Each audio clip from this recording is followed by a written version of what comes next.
돌아섰지만 내 사랑이 내 백성은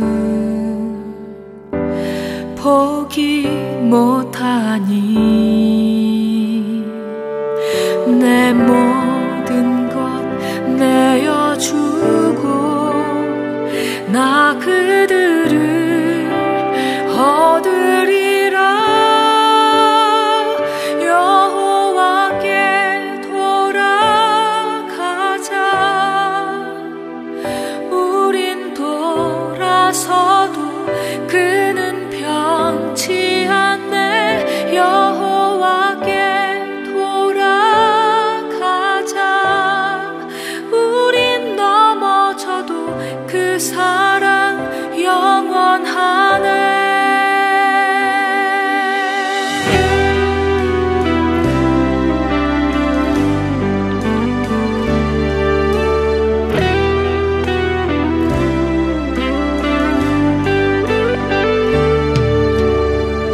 내 백성이 나를 떠나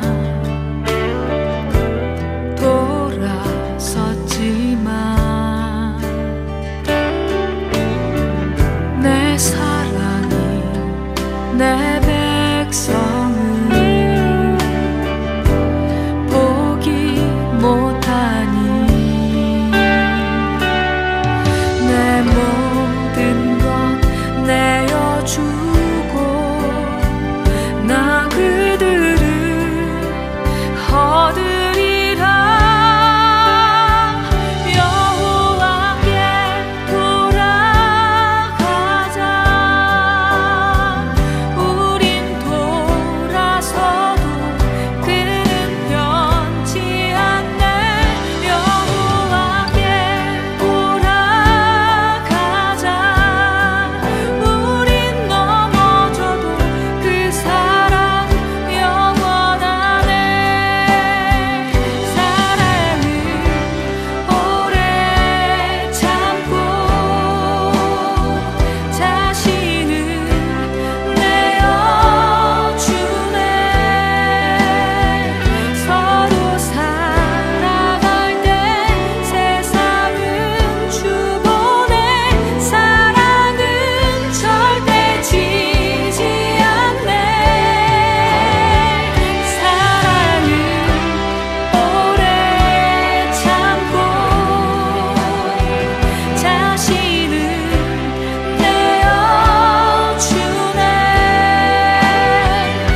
바로가 사람을 보내어 모세와 아론을 불러 그들에게 이르되 이번은 내가 범죄하였노라.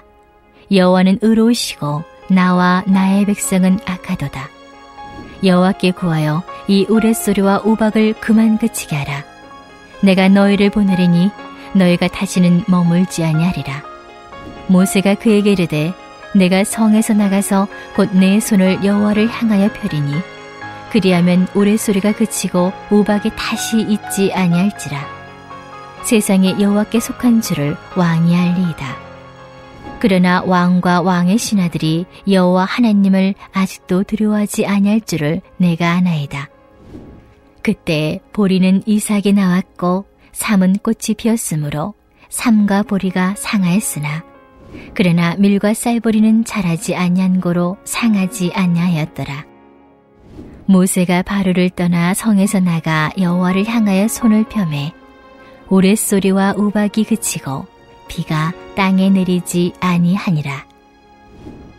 바로가 비와 우박과 우레소리가 그친 것을 보고 다시 범죄하여 마음을 완악하게 하니 그와 그의 신하가 꼭 같더라. 바로의 마음이 완악하여 이스라엘 자손을 내보내지 아니하였으니 여호와께서 모세에게 말씀하심과 같더라. 아멘. 할렐루야. 오늘도 말씀으로 하루를 여는 성도님들을 축복합니다. 날마다 말씀으로 우리의 삶을 조명하며 하나님 보시기에 부족함 없는 주님의 자녀들이 되기를 간절히 축복합니다. 우리는 계속해서 출애굽기의 10가지 재앙을 묵상하고 있습니다. 어느덧 절반의 재앙이 지났고 후반부로 다가가고 있습니다. 우리가 이 10가지 재앙을 통해서 기억해야 할 점은 여호와 하나님만이 참 하나님이시며 이 세상에 여호와 같은 신이 없음을 알게 하려는데 목적이 있다는 것입니다. 이 점을 기억하며 오늘 본문을 통해 함께 은혜 나누기를 원합니다. 오늘 본문은 우박재앙의 후반부 이야기입니다. 우박재앙은 이전 재앙과는 다른 특이한 점들이 많이 있습니다. 이전 6재앙과는 비교가 안 되는 큰 재앙이었고 그만큼 더 파괴적이고 혹독한 재앙이었습니다. 재산 피해뿐만이 아니라 인명 피해까지 발생시킨 재앙이었지요. 그렇기에 이전 재앙에서는 볼 수 없었던 바로의 고백이 나오고 있습니다. 27절을 보시면 내가 범죄하였노라. 여호와는 의로우시고 나와 나의 백성은 악하도다 라고 말합니다. 이전에는 감히 상상할 수도 없었던 창조주 여호와의 의로우심을 인정하며 자기 죄를 고백하는 바로의 모습입니다. 또한 28절을 보면 내가 너희를 보내리니 너희가 다시는 머물지 아니하리라 라고 말하면서 이스라엘 자손들을 그 땅에서 내보낼 것을 이중적으로 약속하고 있습니다. 우리는 이 부분을 보면 14절과 16절에서 내가 이번에는 모든 재앙을 너와 내 신하와 내 백성에게 내려 온 천하에 나와 같은 자가 없음을 내가 알게 하리라. 또 나의 능력을 내게 보이고 내 이름이 온 천하에 전파되게 하려 하였음이라 라고 하나님께서 모세를 통해 바로에게 하신 말씀이 드디어 성취된 것처럼 느낄 수도 있습니다. 하지만 안타깝게도 이것이 끝이 아니었습니다. 모세 역시 바로의 회개의 모습이 거짓인 줄을 이미 알고 있었습니다. 왜냐하면 하나님께서 이미 알려주셨기 때문입니다. 그럼에도 불구하고 모세는 손을 여호와를 향하여 펴서 우레소리와 우박을 멈추게 합니다. 여러분, 바로는 진정한 회개를 하지도 않았는데 모세는 왜 재앙을 이렇게 바로 멈추어 주었을까요?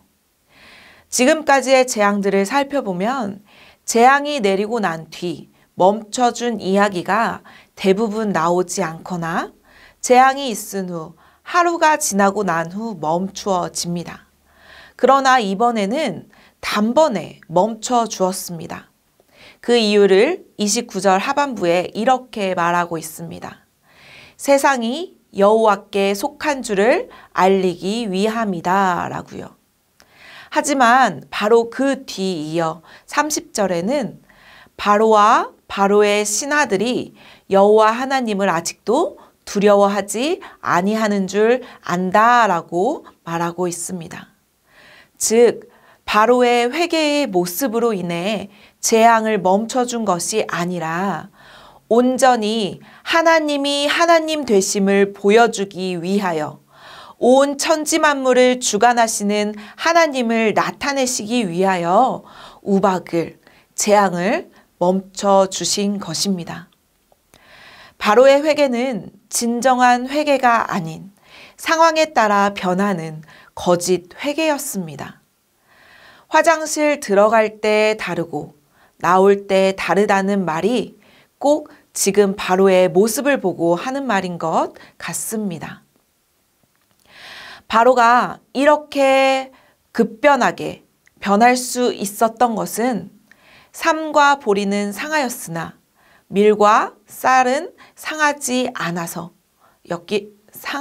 않았기 때문입니다. 성경에 나오는 바로의 모습을 보아 짐작하건대 재앙들로 인해 눈 하나 꿈쩍하지 않았을 것 같습니다. 자기와는 별로 상관이 없다고 생각하는 것 같습니다. 그저 생활에 불편을 준다 정도 생각했을 것입니다. 하지만 백성들은 어땠을까요? 백성들은 많이 힘들어 했겠습니다.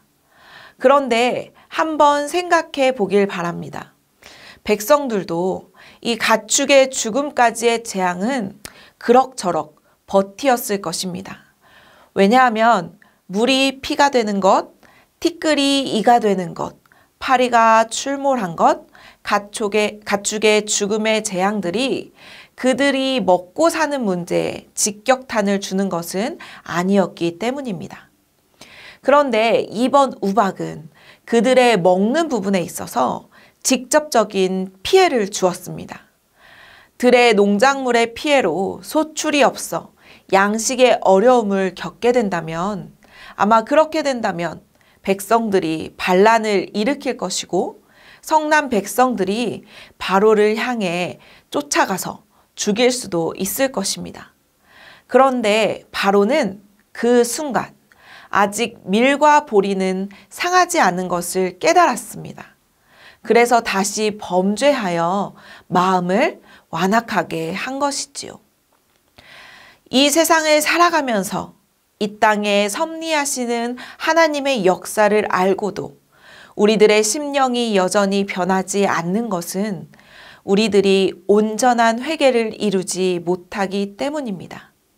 아마도 세상에 우리가 의지하고 만족해하는 대상이 남아있기 때문이 아닐까요? 바로가 하나님의 능력을 직접 눈으로 목도하고도 다시금 그의 마음을 완악하게 할 수 있었던 것, 아직 밀과 보리가 남아있다고 믿었던 것처럼 말입니다. 그런데 여러분, 바로는 한 치 앞도 내다보지 못했습니다. 바로 이어 메뚜기를 통해 우박으로 상하지 않았던 밭의 모든 채소와 나무 열매까지 푸른 것은 남기지 않고 모조리 상하게 할 다음 재앙이 임박했음을요. 이 모습이 비단 바로의 모습일 뿐일까요? 우리의 모습과는 거리가 멀어 보이시나요? 아마 바로의 모습이 우리의 모습과 별반 다르지 않을 것입니다. 우리도 여전히 온전한 회개를 이루지 못하며 상황과 환경에 따라 마음을 쉽게 바꾸곤 합니다. 하나님께로 돌아가 쉽사리 방향을 틀곤 합니다. 왜냐하면 우리의 결단과 의지만으로는 온전한 회개를 이루지 못하기 때문입니다. 우리가 온전한 회개를 이루기 위해서는 하나님의 전적인 은혜가 필요합니다. 하나님의 강권적인 역사로 하나님께 굴복하고 변화되어야 합니다. 날마다 하나님의 말씀과 성령의 인도하심을 따라 우리의 연약함을 자백하고 하나님의 긍휼하심과 도우시는 은혜를 받을 때 우리는 온전한 회개의 열매를 맺을 수 있는 삶을 살 수 있는 것입니다. 이 은혜가 이미 우리에게 주어졌습니다. 이 값진 은혜를 주신 하나님께 날마다 감사하며 온전한 회개함으로 하나님의 형상을 이루어가는 저와 여러분이 되기를 간절히 소망합니다. 간단한 이야기 하나 들려드리며 오늘의 말씀을 마무리할까 합니다. 어떤 시골에 학식이 없는 시어머니가 예수님을 믿고 세례를 받게 되었다고 합니다. 세례를 받으려니 세례문답을 통과해야만 했고 시어머님은 글자를 몰라서 며느리에게 배워야 했다고 합니다. 그래서 며느리는 어머님, 목사님께서 예수님이 누구의 죄 때문에 돌아가셨나요? 하고 물으시면 무조건 내 죄 때문에 라고 대답하세요. 라고 단단히 시어머니에게 일러 두었습니다. 드디어 세례문답 시간이 되었습니다. 목사님이 시어머니에게 물었습니다. 자매님, 예수님께서 십자가에 돌아가신 것이 누구의 죄 때문이지요? 그러자 시어머니는 며느리에게 배운 것이라 아주 자신 있게 대답했습니다. 예, 우리 며느리의 죄 때문에 돌아가셨죠. 우스운 이야기처럼 들릴지 모르겠지만 이 이야기를 통해 자신의 죄를 진정으로 인정하지 않으려는 인간의 본성을 알 수 있습니다. 재앙 앞에 무력했던 바로는 자신의 죄를 고백했지만 그것은 온전한 회개가 아니었습니다. 오늘 말씀을 통하여 우리가 죄인임을 깨닫고 우리의 죄를 인정할 수 있는 것은 오직 하나님의 은혜임을 기억하며 온전한 회개의 열매를 맺는 복된 삶을 사는 우리 모두가 되기를 간절히 주님의 이름으로 축원합니다. 이 시간 함께 기도하기를 원합니다. 첫 번째로 하나님의 말씀으로 우리의 삶을 비추어 우리의 연약함을 알게 하시고 오직 하나님의 은혜로 인하여 우리의 죄된 모습을 인정하며 그 죄된 모습을 벗어내고 다시금 주님께로 돌아가서 온전한 회개로 승리하는 삶을 살게 하옵소서라고 기도하겠습니다. 또 한 가지 기도할 것은 코로나로 인해 어려움을 겪고 계시는 키르기스탄 이기루 선교사님과 그의 가정을 위해 기도하겠습니다. 또한 브라질의 이연학 선교사님 가정과 헝가리 최종관 선교사님 가정 위에 이 시간 간절한 마음으로 함께 기도하겠습니다. 코로나의 후유증이 남지 않도록 그리고 그 땅 가운데 하나님의 선교가 확장되어지게 해달라고 우리 모두 함께 기도하겠습니다.